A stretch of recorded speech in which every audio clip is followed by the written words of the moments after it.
மேலே ஒரு 3 kilometre 3.5 kilometre மேலே இருந்துச்சு. புஞ்சரி மட்டும் இன்னும் இடத்துல இருந்துச்சு. 4 நாள் ஆகுது. இல்லை வாலண்டியர்ஸ் இல்லை, இங்கே தான் வேலை பண்ணிட்டு இதோட வேலை அங்கேருந்து எடுத்து வருது. என் பேர் ஷிஹாப். 4 இருந்துச்சு, 4 தான் வந்துச்சு. 4 தான் எடுத்து தூக்கிட்டு வந்து 4 நாள் இங்கே இன்னும் ஒரு பூனை மட்டும் தான் இருக்குது. வாக்கு எல்லாத்தையும் எடுத்து வந்துச்சு. நாங்கள் வந்து ஜீவசாந்தி அறக்கட்டளைன்னு சொல்லி ஒரு ட்ரஸ்ட்டோடு வச்சு நடத்திட்டுருக்கோம். இதில் ஆதரவில்லாத சடலங்களை வந்து நல்லடக்கம் செய்யக்கூடிய பணிகளை செஞ்சிட்ருக்கோம். இந்த வயநாட்டில் ஏற்பட்டிருக்கக்கூடிய இந்த மாபெரும் துயர நிகழ்வை கேள்விப்பட்டு நாங்கள் ஒரு 3 நாளாக இங்கே பணியாற்றிட்டுருக்கோம். நாங்கள் ஒரு 10 ஆம்புலன்ஸ் வச்சு கோவிலில் சர்வீஸ் பண்ணிகிட்ருக்கோம்.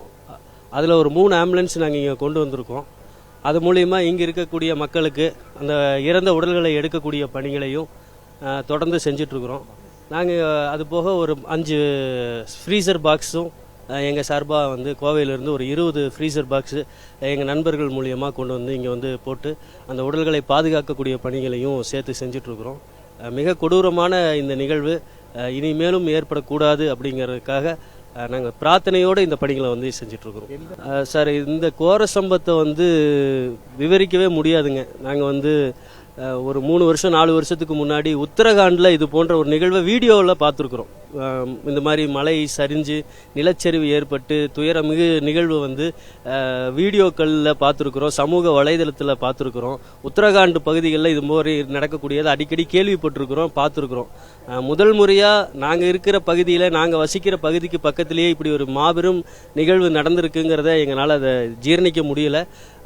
இந்த மக்களோட துயரில் நாங்களும் பங்கு கொள்ளணும் அப்படிங்கிறதுக்காக தான் இவ்வளோ தூரம் நாங்கள் கடந்து வந்திருக்கிறோம். நாங்கள் ஒவ்வொரு டீமாக நீங்கள் பார்த்துருப்பீங்க, காலையிலேருந்து ஒவ்வொரு ஜேசிபிக்கு பக்கத்துலையும் 5 பேர் 10 பேர் 5 பேர் 10 பேர் அப்படி அமைப்பாக நம்ம நிற்கிறோம். எதுக்காக அப்படின்னு கேட்டிங்கன்னா, காலையிலேருந்தே நிற்கிறோங்க. அந்த உடல்களை தேடும் பணி நடந்துட்டு இருக்கிறனால உடல் கிடைச்சா உடனே நாங்கள் எடுத்துகிட்டு போய் ஜிஹெச்சில் ஒப்படைச்சிடணும் அப்படிங்கிறதுக்காக அந்த பணிகளுக்காக செஞ்சுட்டே இருக்கிறோம்.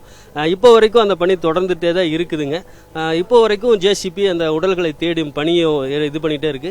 நாங்கள் வந்து எங்களுக்கு இந்த அனாதை உடல்கள் கூட கொஞ்சம் நெருக்கம் ஜாஸ்தி, கிட்டத்தட்ட 12,000 உடல்களுக்கு மேலே நம்ம அமைப்பு சார்பாக அடக்கம் செஞ்சுருக்கோங்கிற காரணத்தினால இந்த ஸ்மெல்லு வச்சே எங்களுக்கு தெரியுங்க.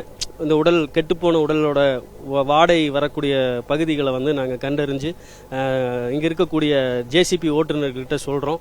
அவங்க மூலியமாக அந்த இடத்துகளில் கொஞ்சம் துரிதமாகவும் சுத்தமாகவும் தேடும் பணியை செஞ்சுட்ருக்குறோம். செய்திகளை உடனுக்குடனும் துல்லியமாகவும் தெரிந்து கொள்ள சப்ஸ்கிரைப் பண்ணுங்க.